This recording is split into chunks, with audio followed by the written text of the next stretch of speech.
प्यारे बच्चों, आज आनंददायक शनिवार है।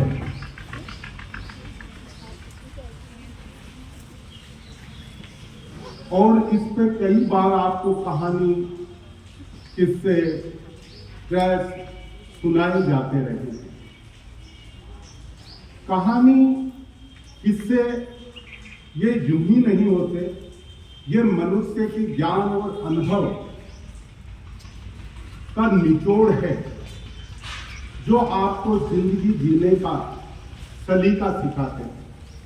एक कहानी मुझे बहुत प्यारी है, वो एक सूफी कहानी है, शायद आप लोगों को भी बड़ी अच्छी लगेगी। बहरीन का एक सम्राट था, उसका नाम था इब्राहिम। इब्राहिम जो था बड़ा प्रसिद्ध सुल्तान हुआ है। एक दिन काली रात थी, सुल्तान सोने का, नींद लेने का प्रयास कर रहा था, मगर करवट पे करवट बदले जा रहा था। शायद सम्राटों की रातें करवट बदलने वाली रातें ही हुआ करती थी। चारों तरफ सन्नाटा था, कुछ भी सुनाई नहीं पड़ रहा था कि अचानक छत पर किसी के होने का आभास हुआ। सम्राट बोला, कौन है ऊपर? सम्राट ने सोचा कि कोई हत्यारा है या कोई चोर है। ऊपर से आवाज आई कि न तो मैं चोर हूं, ना मैं हत्यारा हूं। तो कि तुम क्या कर रहे हो? कि मेरा छप्पर पे ऊंट हो गया है, मैं अपने ऊंट को खोज रहा हूं। इतने में सम्राट बोला, पागल हो गया तू? छप्पर पे भी कभी ऊंट मिला है? कोई ऊंट हो सकता है? इतने में उस सम्राट ने ये प्रश्न किया, तो उस व्यक्ति ने कहा, पागल मैं और समझदार तू।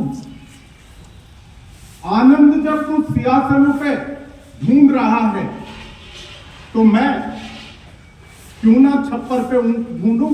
मेरा क्या कसूर है? तू सिंहासनों पर आनंद खोज रहा है। बात जगा देने वाली थी, होश में लाने वाली थी।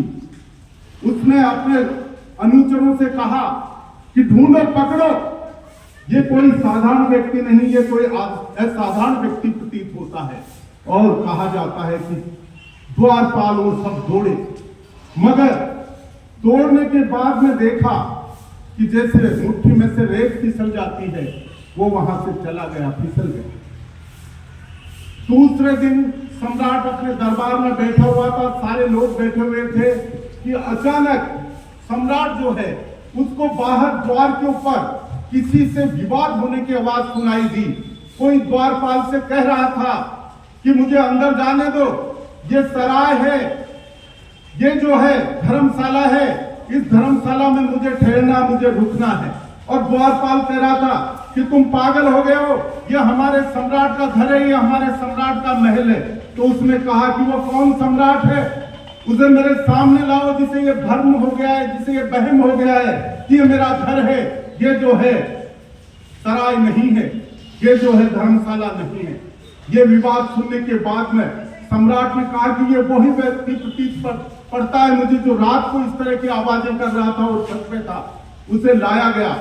उसने कहा कि तुम कौन हो, यहाँ विवाद क्यों कर रहे हो? उसने कहा कि सम्राट, मैं कौन हूं ये तो मेरा परिचय बाद में दूंगा, मगर तुम्हें ये भ्रम हो रहा है, तुम्हें जो गलती कर रहे हो, और तुम ये कह रहे हो कि ये मेरा महल है, ये मेरा घर है, ये घर नहीं है। मैं पहले भी आया था यहाँ, मगर तुम नहीं थे। एक ऐसे हुलिया का व्यक्ति यहाँ पर रहता था। उसने कहा, तुम सही कह रहे हो, वो हमारे पिताजी थे। तो उससे पहले भी मैं आया था सम्राट, जब तुम नहीं थे। यहां पर जो था वो इस हुलिया का व्यक्ति था कि वो जरूर हमारे पिता मह रहे होंगे, हमारे दादा भी रहे होंगे।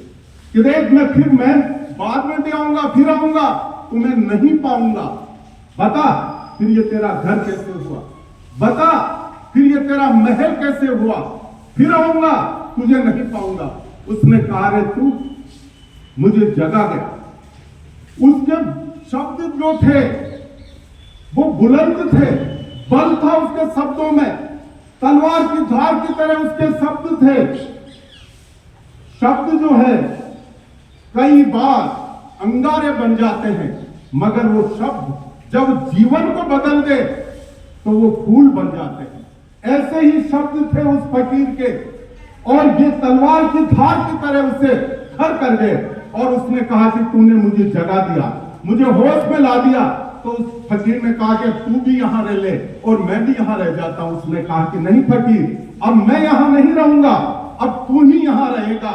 मेरी आंखें खुल गई है और मैं जा रहा हूं। कहा जाता है कि वो फकीर बहरीन से बाहर जाकर के और उसने एक छोटी सी झोंपड़ी बना ली और वो वहां रहने लगा, और बहुत बड़ा सूफी संत वो हुआ, बहुत बड़ा फकीर वो हुआ, और पूरे बहरीन में नहीं अरब देशों में उसका बड़ा नाम और ख्याति हुई।